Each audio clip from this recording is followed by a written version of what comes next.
Welcome to Let's Discuss. As we are on our second chapter of generic skill and entrepreneur development, it's a second part. Sorry कि मैं अपने first part में अचानक ही मेरी video means exit हो गई, close हो गया वो, उसके लिए सॉरी। मैं अपना सेकंड पार्ट वापस कंटिन्यू करता हूँ फर्स्ट पार्ट से ही। हमने 6 पॉइंट तक ये समझ लिया था, सेंस ऑफ अर्जेंसी हमारा हो गया था। सिक्स्थ स्टार्ट किया था sense of resilience. So let's begin our series of GSED. हमें आज का टारगेट कंप्लीट करना है 8th of May 2020 का chapter number 2 managing self. So let's begin our second part. Resilience teaches us to never view any challenge as the end of the world. Resilience allows us the patience, awareness and fortitude to continue moving forward. With resilience, we have greater confidence, reliability, and the personal and interpersonal skills to cope up with any kind of obstacle that we encounter to reach the ladder of success. Sense of connectedness. This sense of self-development gives us this sense about the relationships which brings us closer to our goals and which pushes us further away. This type of self-awareness gives us the skills to make the best of the relationship which we have the positive impact on our life, business and overall success. So this is our 15th page number 15, self-concept. Self-concept is defined as the totality of our beliefs,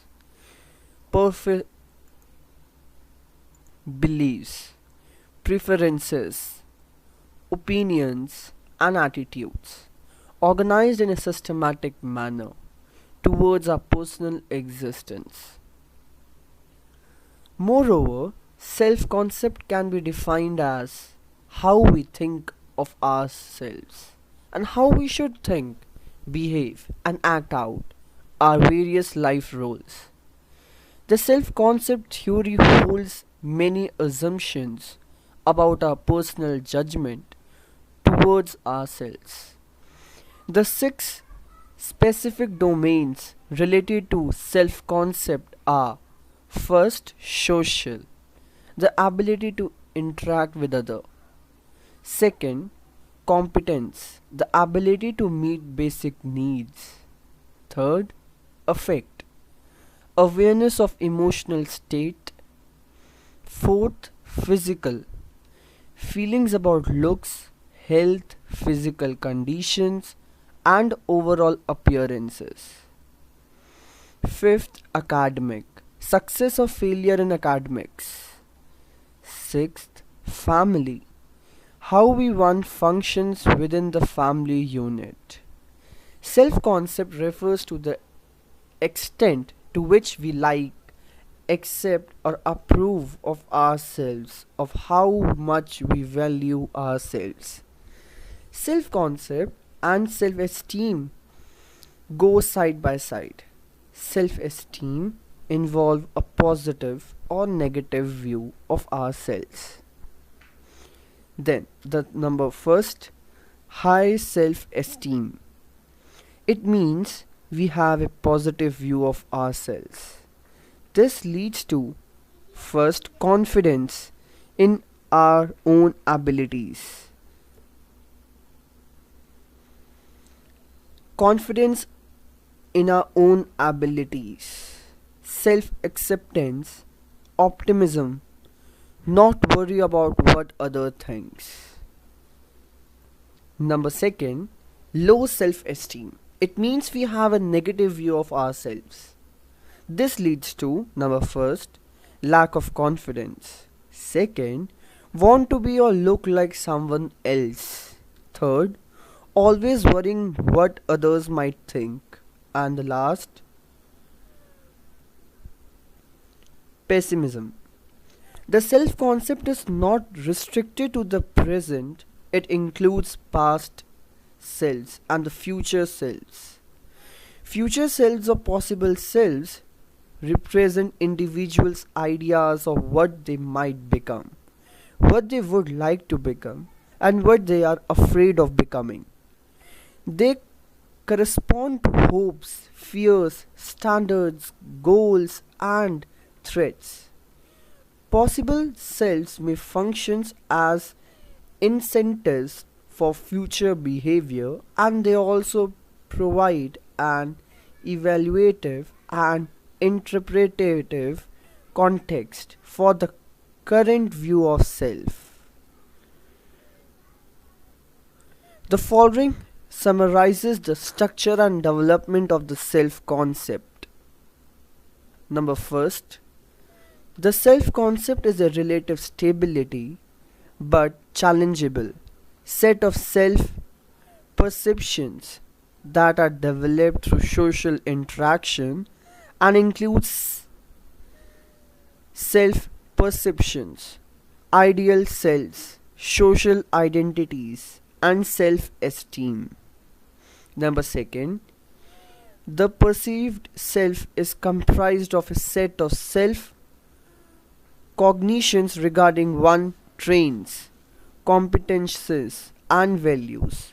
It developed and reinforced through social and task feedback, which results in two dimensions: level of perceptions and strength of perceptions. Level of perceptions refer to the degree to which an individual possesses an attribute relative to their ideal self and is expressed on the quantum from the low to high. Strength of perception refers to how strongly the individual holds the perception of attribute level and is expressed on a quantum from weak to strong. The type of feedback which an individual receives from their primary group, that is, conditional or unconditional, determines whether they use an inner or other directed standard to measure the ideal self. Number 3. Social identities are those aspects of self concept that derive from social categories to which he or she perceives him or herself as belonging. Two types of social identities are established: global identity and role specific identities. The global identity is formed early in the life and is the identity one wishes to display across all situations, roles, and references groups. The global identity forms the basis for the role specific identities. Role specific identities are those identities established for a specific reference group or social group. Global and role specific identities are interactive. And the number 4th, which is last one, is self-esteem is the evaluative component of the self-concept and is a function of the distance between the ideal self and the perceived self. Three types of self-esteem are proposed, chronic, task-based, and socially influenced. These all are the 4 points, and our next topic is personality. Personality may be defined as the science of describing and understanding persons. The further will be continued in our third part. Thank you.